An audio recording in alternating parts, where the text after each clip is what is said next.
Empecé con un beso, con un abrazo en el mundo homosexual y terminé teniendo sexo hasta con 8 personas, 8 hombres distintos en un solo día. O sea, me la pasaba en Grindr, en Tinder, en orgías, en los cuartos oscuros, saunas, vapores. Tenía 4 años y me travestía. Y eso era parte de mi vida. Me travestí la mayor parte de mi vida hasta el momento en que me casé y tuve 2 hijos. Fui a un especialista de género que me dijo que necesitaba terapia hormonal y pasar por una reasignación de género para resolver mi disforia de género. Yo tenía hambre de esta masculinidad, y el hambre, con el tiempo, se volvió cada vez más y más fuerte. Y al no conseguir sacar de mi interior esta masculinidad, que era innata, porque es innata dentro de cada uno de nosotros, llegó un momento en el que explotó en relaciones íntimas, en relaciones sexuales con otros hombres. Esta fue la causa que me creó prácticamente una fuerte dependencia de los otros hombres.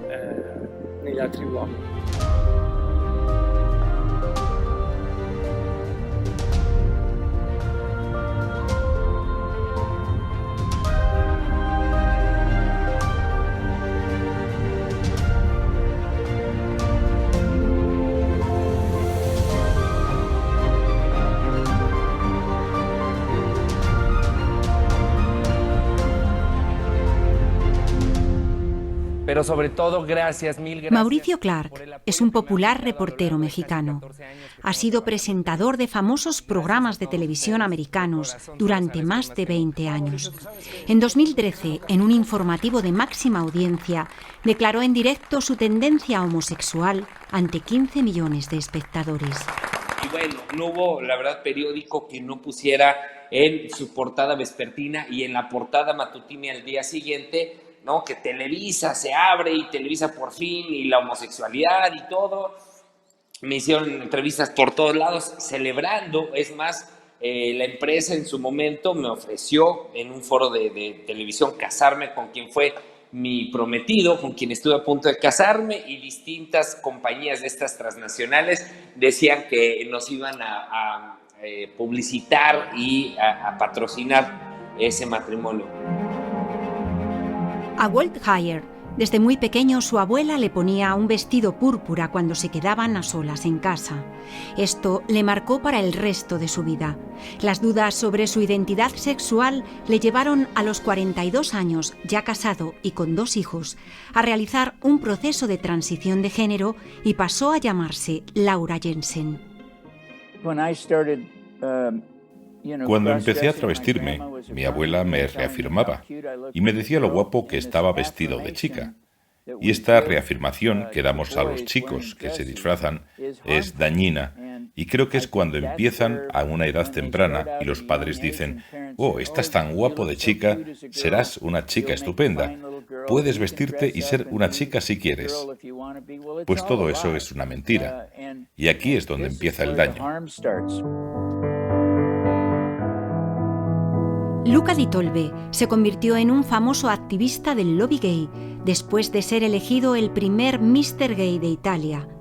Fue pionero en la organización de cruceros exclusivos para la comunidad homosexual de toda Europa. En un hombre yo encontraba muchas cosas iguales a mí. Era demasiado igual a mí. Así que, después de un tiempo, era un aburrimiento estar junto a un hombre, y entonces buscaba otro hombre. Y esto se transformaba en una cadena infinita, un continuo replegarme en mí mismo y que a mí no me llevaba a ninguna parte. Y sentía dentro de mí esta infelicidad, y mi autoestima sentía que se iba bajo mis pies. Tenía una autoestima bajísima. La homosexualidad hoy es parte de mi pasado. Por esa declaración se vino un escándalo que se fue a ámbitos políticos, en el Senado de la República, con diputados y sobre todo un linchamiento mediático que duró varios días, tanto en Twitter, Instagram, siendo tendencia nacional no sé cuántos días. Quienes me aplaudieron aquel 18 de febrero de 2013, hoy me estaban linchando públicamente y sobre todo eran mis amigos.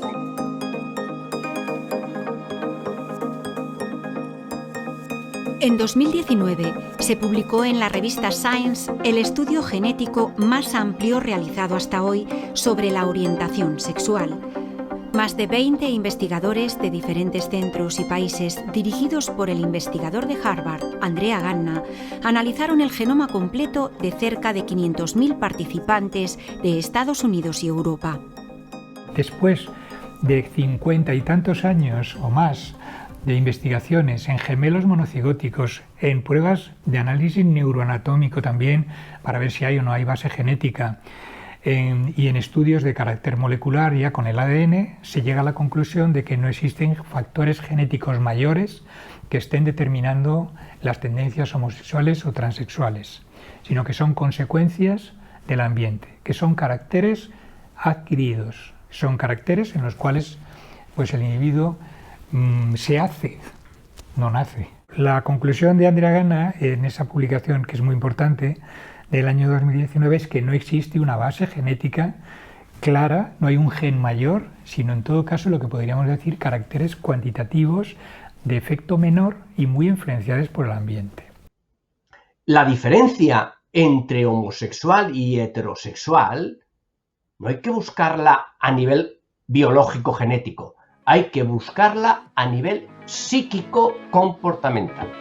La orientación sexual no es algo estático o inamovible. En el recorrido vital de personas con tendencias homosexuales o bisexuales, algunos reconocen etapas o incluso cambios. A ver, me siento atraída, pues depende de la época. Mira, ahora estoy en una época que estoy mucho con tíos, pero yo he pasado épocas de estar mucho con tías y tías y tías. Una época muy larga, además. Yo me identifico como persona bisexual. Aunque siempre he tenido relaciones con hombres, he tenido relaciones con mujeres, pero me identifico como persona bisexual. Pues a ver, yo creo que todo el mundo es bisexual, así que yo me identifico como bisexual. Pero desde hace poquito, la verdad, porque he tenido experiencias de todo tipo. Pues yo salí del armario como hombre gay hace 2 años, pero como mujer trans salí en cuarentena. Yo podía ser un hombre gay, femenino, como me puedes ver, y puedo seguir siendo hombre, pero dentro de mi cerebro y socialmente no me categorizaba como tal. Entonces dije, algo está pasando dentro de mí, algo necesito, algo de expresar de otra manera, y la etiqueta de mujer trans me gusta mucho, así que actualmente considero como una mujer. Según los expertos en genética, no existe un gen específico de la transexualidad, pero existen determinadas alteraciones cerebrales que al actuar con las hormonas durante el desarrollo fetal pueden predisponer a la transexualidad, predisposición que puede verse favorecida o desfavorecida por las interacciones de la persona con su medio ambiente. Yo soy una chica trans. Empecé mi proceso hace 4 meses. Bueno, decidí empezar mi proceso el año pasado, pero por el tema del COVID ha sido como todo muy lento, todo lo médico, y empecé hace 4 meses a hormonarme. En mi caso influyó mucho mi entorno, la familia de mi padre es gitana y la familia de mi madre no, y por un lado tuve rechazo y por otro apoyo total, entonces fueron ahí como sentimientos encontrados, y a mis 26 años fue cuando yo ya me sentía segura de decir, bueno, pues este es el camino que voy a coger.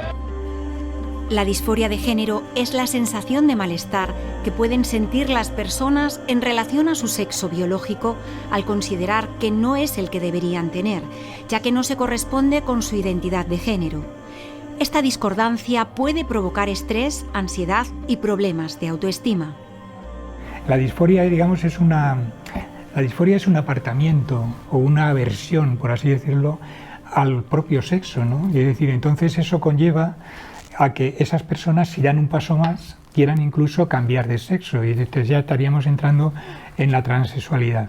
Claro, todo eso requiere, en el caso de dar ese paso, requiere unos tratamientos que son bastante agresivos, porque entre otras cosas son tratamientos que llevan farmacología por un lado, es decir, tratamientos hormonales para el cambio de todos los caracteres secundarios y en fin, físicos, pero también incluso ya una cirugía específica para cambiar los genitales, y eso ya es mucho más serio porque además son tratamientos irreversibles. Durante los últimos años, en un gran número de países del mundo occidental, se ha producido un aumento repentino de adolescentes que afirman tener disforia de género y se autoidentifican como transgénero. Sí, hay un gran crecimiento en el número de clínicas de género en Norteamérica en particular. Yo vivo en Estados Unidos y hay un gran incremento de clínicas de género centradas principalmente en los niños con disforia de género. Así que es una industria en crecimiento y me pregunto cuánto de esto está motivado por el juego financiero, porque es un campo muy lucrativo de la medicina. Ha habido un aumento en lo que es en la demanda. Por ejemplo, en la unidad de identidad de género, de la cual trabajo yo aquí en la Comunidad Valenciana, que actualmente yo llevo Valencia y toda la provincia, hemos pasado, por ejemplo, de hace 10 años a una demanda de unas 40-50 personas nuevas al año a una demanda de unas 160 personas nuevas al año. Eso es una cosa. Luego el aumento importante de esa demanda viene sobre todo de las personas menores de edad. Es decir, la mayoría, si bien sigue viniendo personas mayores de edad, generalmente la mayor parte de la demanda van a ser adolescentes y luego jóvenes adultos. Antes de 2012 no había literatura científica sobre niñas de 11 a 21 años que alguna vez hubieran desarrollado disforia de género. En la última década esto ha cambiado drásticamente.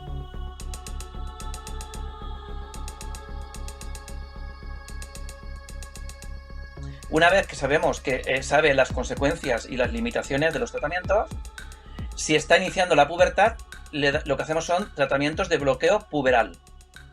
El bloqueo puberal es para que su cuerpo no desarrolle las características sexuales propias de su sexo, dijéramos, de nacimiento o de su sexo biológico. Lo cual eso hace que elimine ya la disforia porque sabe que su cuerpo no va a cambiar como no lo desea. Por ejemplo, si se siente chico y ha nacido chica, no va a tener la regla, ni le va a crecer el pecho.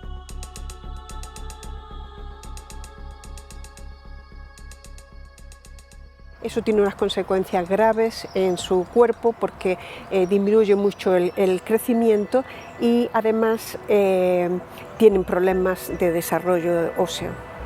En febrero de 2021, la revista científica PLOS ONE publicó los resultados de un estudio a corto plazo de la supresión puberal de jóvenes de 12 a 15 años con disforia de género.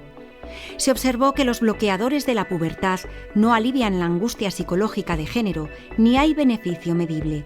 Sin embargo, comprobaron un estancamiento en la altura y una menor densidad ósea en estos adolescentes cuando completaron el bloqueo químico de su pubertad. Las hormonas de la pubertad están vinculadas a cambios no solo en el cuerpo, sino también en el cerebro.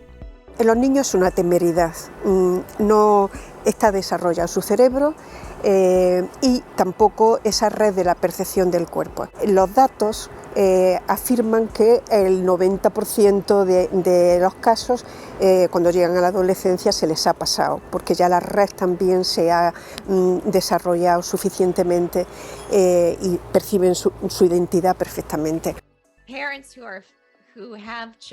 Los padres que tienen hijos con disforia de género suelen recibir información falsa.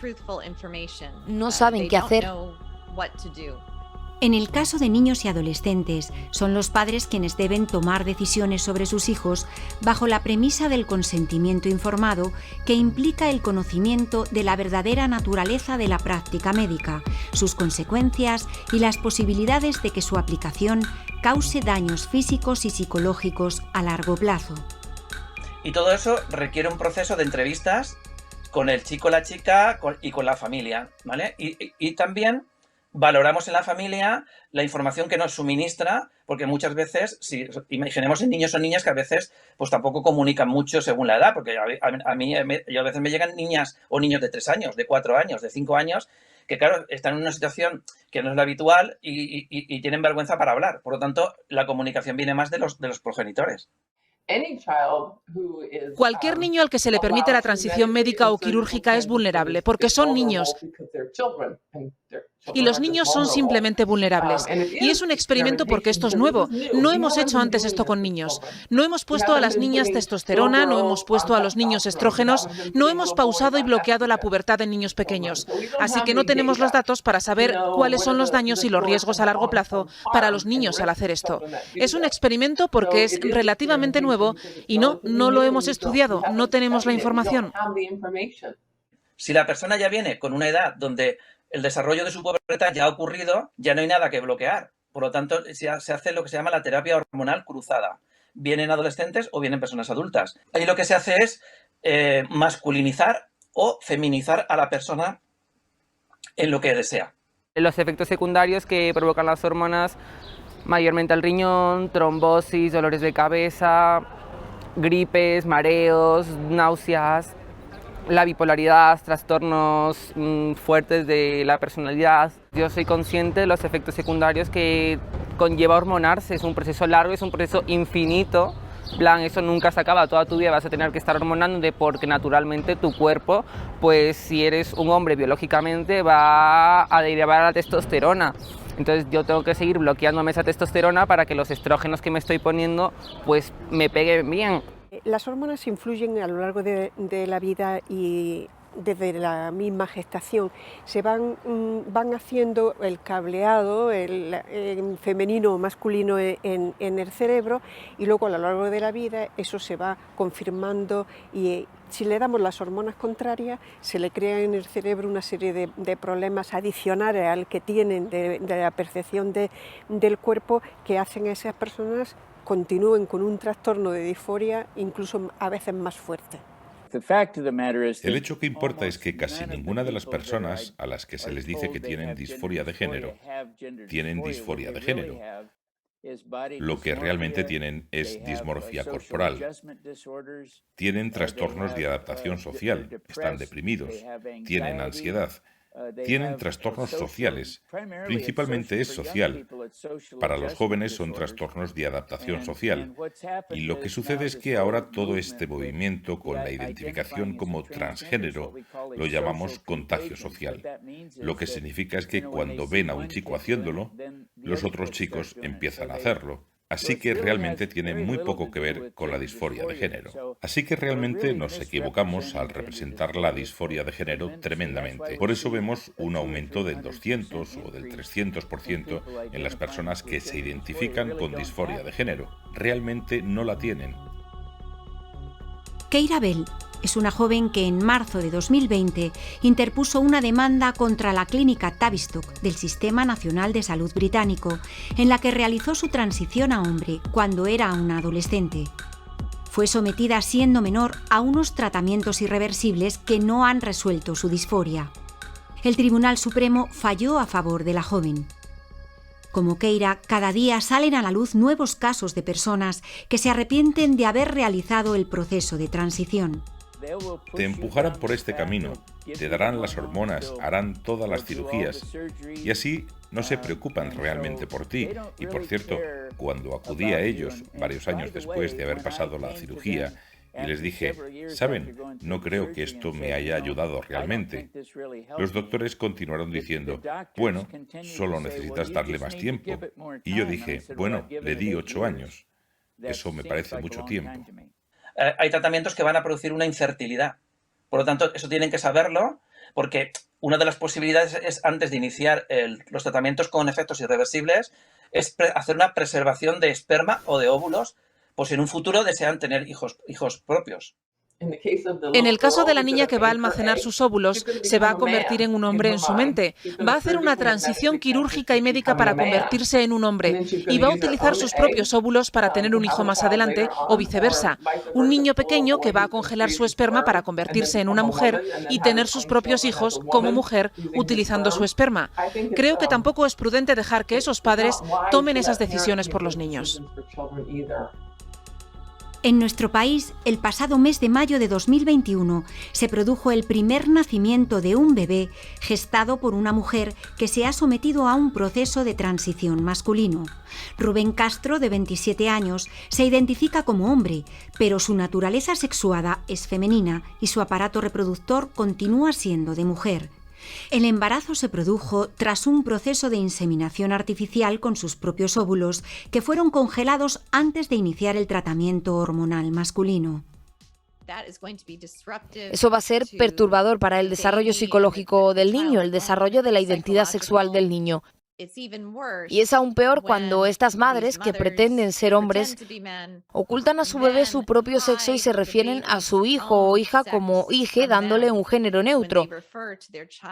Están robando a su propio hijo la parte más fundamental de su identidad y la parte más esencial de su capacidad para probar la realidad. Si un niño no puede confiar en que su propio cuerpo físico le diga quién es, cuál es su sexo, si un niño no puede confiar en la realidad física básica, ¿en quién o qué puede confiar? Esto es un grave abuso psicológico de un niño. En algunas unidades de género de nuestro país, el primer encuentro de las familias ya no lo tienen con un psicólogo, sino con un endocrino. Tanto psiquiatras como psicólogos solo darán apoyo y evaluarán a los pacientes si existe una psicopatología asociada. En España y en la gran mayoría de las clínicas de género del mundo, el nuevo enfoque para un niño que llega con confusión de género es, primero, citarle con el endocrino. Lo que significa que el médico dirá a los padres que deben confirmar al niño que es de un sexo diferente y comenzar con las hormonas. Estos niños no deberían tomar ningún bloqueador hormonal ni ninguna terapia hormonal. Destruirán sus vidas haciendo esto y no deberían hacerlo. Tenemos que ver cuáles son las causas principales o las causas subyacentes. Esto hace que no quieran gustarse a sí mismos. Si es un contagio social o si es un abuso infantil o algo que les ocurrió, eso es lo importante. Y tienen que dejar de identificar esto como disforia de género cuando no lo es.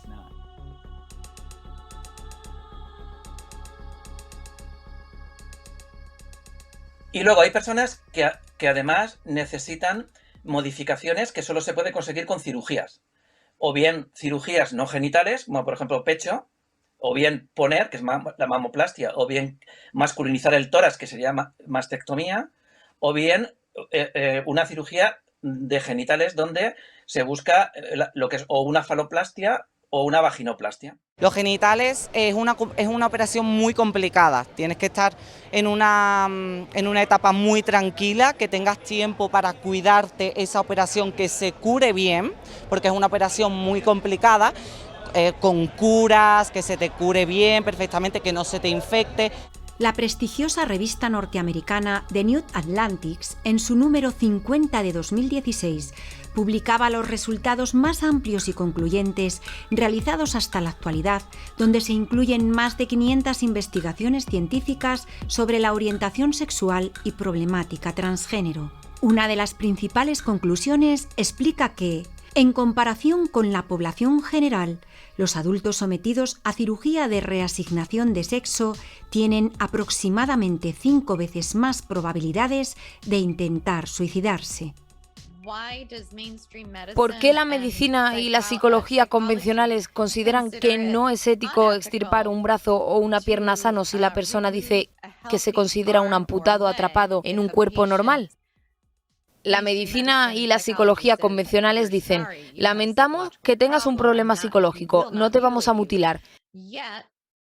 Sin embargo, si esa misma persona va al médico y dice que está atrapado en el cuerpo equivocado, que desea que le quite los órganos sexuales, entonces el mismo médico o el psicólogo diría: oh, por supuesto, naciste en un cuerpo equivocado. ¿Por qué está sucediendo esto? Esa es la pregunta. Hay que poner fin a todos estos tratamientos precoces y, de hecho, muchos países ya están deteniendo este proceso. Muchos de los países están diciendo ahora que no hay más hormonas para los niños pequeños. Es un nuevo ajuste. La gente y también los legisladores de otros lugares se están dando cuenta de que están perjudicando a los niños, porque darles terapia hormonal y transición a una edad temprana es de hecho un abuso infantil psicológico y emocional. Es un abuso infantil, es arruinar a los niños.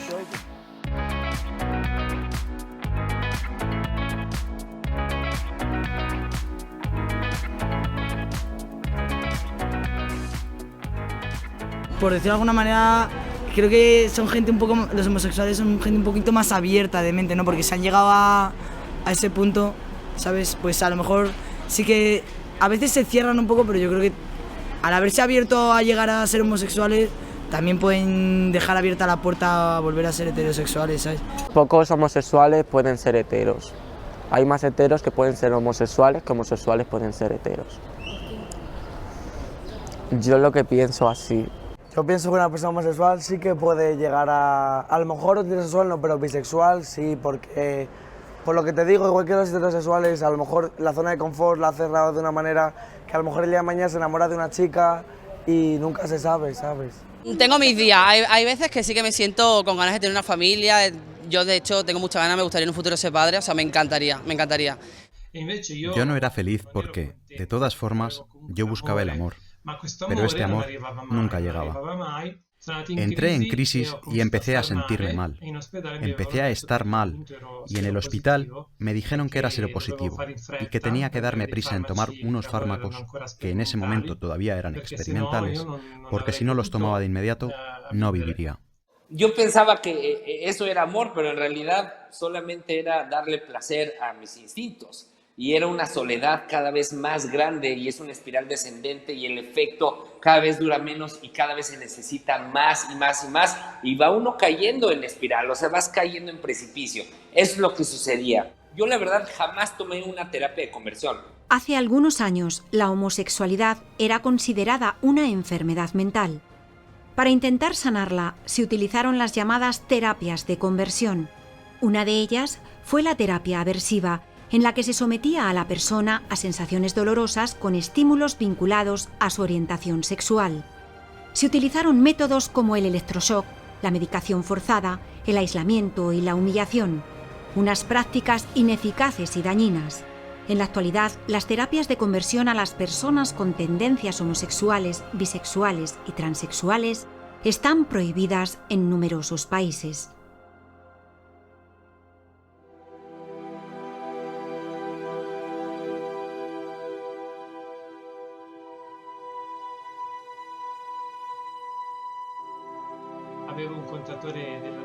Tenía un contador de la luz en casa en el que había puesto el rosario que me habían regalado. Y un día, en la soledad que la enfermedad me había brindado, comencé a agarrarme como un náufrago a este rosario. Y allí sentí en el corazón que de verdad la Virgen María existía. Que la Virgen María no era el cuento que nos decían de pequeños para dormir, o que la sociedad quería imponernos. Yo sentía dentro de mí que la Virgen María estaba viva. Walt Ayer, llamado Laura Jensen, después de operarse y tomar hormonas durante 8 años, seguía teniendo el mismo trastorno disociativo, algo que nunca detectaron en la clínica de género. Finalmente fue correctamente diagnosticado y tratado por un psicólogo. En los últimos años ha ayudado a cientos de adolescentes con los mismos problemas. Mi psicólogo estaba rezando y durante esa oración yo, por supuesto, tenía los ojos cerrados y de repente no le oí rezar en absoluto. Lo que vi fue al Señor Jesús bajando hacia mí y me di cuenta de que estaba cogiendo a un pequeño bebé que estaba delante de mí. Y miré al bebé y me di cuenta de que ese bebé era yo. El Señor venía a por mí y cogió a ese bebé y luego se volvió hacia mí. El Señor lo hizo y me miró y dijo, estarás salvado conmigo para siempre. Y en ese momento el Señor se fue. Ya no pude verle, pero supe que mi vida había sido redimida y restaurada. Richard Cohen vivió abiertamente su tendencia homosexual durante la adolescencia y juventud. Con su novio Tim comenzó un proceso de búsqueda espiritual. Crecí en las afueras de Filadelfia, en una familia judía, y Tim era católico. Y amaba a Jesús y yo amaba a Tim. Así que quise averiguar quién era ese Jesús. Por primera vez en mi vida empecé a leer el Nuevo Testamento y me sentí enamorado de Cristo. Les pido perdón de corazón, sobre todo a mis queridos sacerdotes, a seminaristas, a las monjas, a las consagradas, a los consagrados, a mis queridos hermanos feligreses, porque durante años yo me burlé de todos ustedes. Durante años yo maldije a Jesucristo, yo era de los adictos que en las borracheras me burlé de la Virgen María. Tenía 30 años. En ese momento, yo creo que también haces un poco el resumen de la situación de tu vida y empiezas a preguntarte, ¿yo qué he hecho en la vida? ¿Quiero de verdad esto? Entonces, es también una elección. Yo podía seguir siendo homosexual o bien podía elegir ser otra cosa. Yo no sabía en ese momento si podía volver a ser heterosexual, pero el deseo estaba. Yo soy de esas personas que me sumo a las estadísticas de la comunidad gay, que de estos varones, yo era uno de ellos que decíamos, desde que tengo uso de razón, desde que nací, soy homosexual. Eso es lo que yo creía. Pero realmente, y lo puede decir cualquier psicólogo y cualquier terapeuta, todos sin excepción, los más de 7,000 millones de habitantes que habitamos el planeta Tierra, todos sin excepción, venimos arrastrando las heridas que ocurrieron en la infancia, sobre todo desde el momento de la concepción hasta, sobre todo a los 10 años, ¿no? La mente es tan poderosa que bloquea, le pone 6 candados y 7 llaves a la cabeza, a esa herida para no sentirla. Esta identidad herida todavía tenía que florecer en Cristo. Y gracias a la ayuda de la psicología y de la fe, comencé a analizar mis heridas, la ausencia de mi padre, la ausencia de amigos. Todos estos vacíos empecé a llenarlos de amistades verdaderas sin sexo, de amistades reales, de personas heterosexuales, de los que tenía mucha necesidad, porque había saltado ese paso en mi juventud. Y así emprendí este camino. Llegó un momento en el que me di cuenta que los impulsos sexuales hacia los hombres habían desaparecido por completo. Había empezado a sentir la liberación, a sentir la sanación de las heridas que había en mi corazón.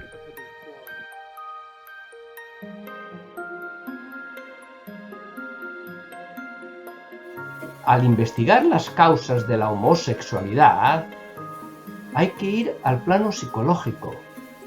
Y normalmente se da en la homosexualidad estructural en los primeros años de la infancia, porque el niño tiene que tener una figura modelo, un patrón donde aprende quién es él a nivel psicológico, y eso lo hace por imitación, y lo hace viendo al papá, a la mamá, a los hermanos, a las personas que están más cercanas a él, y es precisamente viéndolo como él aprende. Lo primero que descubrí fue que nunca me relacioné con mi padre. Él y yo nunca conectamos. Era tan diferente. Estaba enfadado y en mi alma había un vacío para el amor masculino. En segundo lugar, estaba demasiado unido a mi madre mientras crecía. Así que interioricé gran parte de su feminidad y no tuve el modelo de masculinidad de mi padre. Cuando tenía unos 5 años, nuestro tío se mudó con nosotros. Era un jugador de fútbol profesional. Era tan maravilloso, jugaba conmigo, compartía conmigo, me escuchaba y me sentí tan querido por primera vez por un hombre. Comenzó a tener relaciones sexuales conmigo. Y conforme fui creciendo, pues me fui dando cuenta que cada vez más acomplejado, muy frustrado, siempre comparando a mi papá con mi hermano Alan. La verdad, yo me atrevo a decir que lo que estuve buscando en más de 500 hombres con quienes tuve relaciones sexuales era algo tan simple como el abrazo de mi papá. Mi infancia fue sin duda sin el cariño de mi padre, porque la separación de mis padres tuvo lugar muy pronto. Por lo tanto, no pude coger las características masculinas, empezando por el cariño y el amor que un padre tiene que dar a su hijo. Sentí dentro de mí que había algo que no iba. No me aceptaba. Tenía la autoestima muy baja y había empezado a tener impulsos románticos y sexuales hacia mi compañero de clase en la escuela primaria. Desde ese momento empecé a no dormir. Mi madre me llevó a varios psicólogos y los psicólogos dijeron, su hijo es homosexual.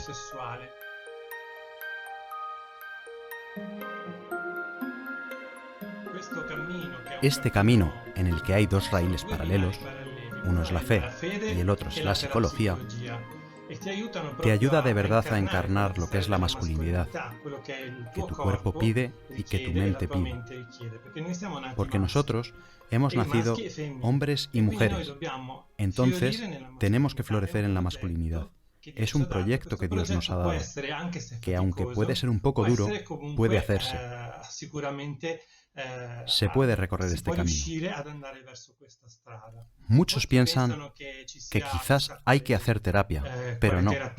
Simplemente hay que fortalecer la autoestima en la propia masculinidad y la propia feminidad en el caso de las mujeres. Fue una época de locos, pero lo maravilloso fue que, cuando empecé a superar estos problemas de mi pasado, mis sentimientos homosexuales disminuyeron paso a paso. Y entonces tuve un amigo realmente increíble llamado Peter. Peter era un hombre cristiano heterosexual y me sostuvo en sus brazos mientras yo lloraba las heridas de mi padre y el abuso de mi tío. Y cuando llegué al fondo de mi dolor, bueno, derramé muchas lágrimas. Y en los brazos de Peter encontré el secreto para liberarme de la atracción sexual no deseada. Yo creo que la homosexualidad, en lo que a mí respecta, no es un problema que tenga que ver con el sexo, sino un problema de relacionarse con los demás. Yo no conseguía relacionarme con mis compañeros chicos y conseguía solo tener muchas amistades con las chicas y muchas amistades homosexuales, pero en el ambiente heterosexual yo no podía, no sabía. Se solucionó pasando mucho tiempo con chicos heterosexuales que me hicieron entender que yo era como ellos, porque yo no me sentía digno de ser un hombre como ellos. Yo nunca le pedí al Señor que me quitara lo gay, o sea, realmente cuando te arrepientes de corazón y te empieza a sanar las heridas, las más profundas, empiezan los cables del corazón y de la mente a tomar su diseño. Y empiezas a ver todo al revés. Entonces yo decía, ¿por qué ahora, al principio cuando se me apareció un hombre, el estereotipo del hombre que me gustaba, realmente yo me empecé a darme cuenta que ya no sentía esa atracción? Al contrario, ya había una cierta repugnancia de decir, ¿a qué le olerán los pies? ¿A qué le olerá? O sea, ya empezaba totalmente lo contrario a lo que era la excitación sexual. Obtuve mi título en Psicología de Asesoramiento y durante los últimos 32 años he podido ayudar a miles de mujeres y hombres de todo el mundo que experimentan sentimientos homosexuales no deseados. Hoy estoy casado con mi hermosa esposa Jesuk. Esta es una foto de nuestra familia. Ella es de Corea y tenemos 3 increíbles hijos ya adultos. Nuestro hijo mayor, que es médico, acaba de casarse con su preciosa esposa. Hoy lo que me deshace es la sonrisa de una mujer. Ni siquiera es la connotación sexual ni para hombres ni para mujeres. Porque cuando vive y reina Jesucristo en tu corazón, dejas de ver todo el cartón, dejas de ver la carrocería. Ves la mirada de otra persona y te das cuenta que detrás de esa mirada está Jesucristo. Y no solamente Jesucristo, es una persona que ha tenido heridas como tú y como yo. Desde 2008 hemos ayudado a centenares de chicos. Algunos se han casado, han formado una familia, tienen hijos, otros se han consagrado, otros están en el camino. Al final, ¿qué hacemos nosotros? Nosotros les ayudamos a encontrarse con Jesús, porque sin Jesús, sin el encuentro de verdad con Jesús, no puedes empezar un camino, no puedes por lo tanto cambiar. Porque el cambio viene en el momento en el que tú empiezas a pararte y a abrirte al amor de Dios, que es la cosa más difícil. Porque muchas veces tenemos que parar y quitar nuestros sombreros de profesor, nuestros sombreros de abogados, nuestros sombreros de todos los títulos de estudios que tenemos. Algunas veces ponemos resistencia, mientras que cuando hay una verdadera adhesión a Cristo, automáticamente viene el cambio, porque tú entiendes que Jesús no te quita nada, sino que Dios te puede dar. Eso se convierte en puro amor. Entonces, desde allí, empiezas a recibir las gracias que Jesús te quiere dar.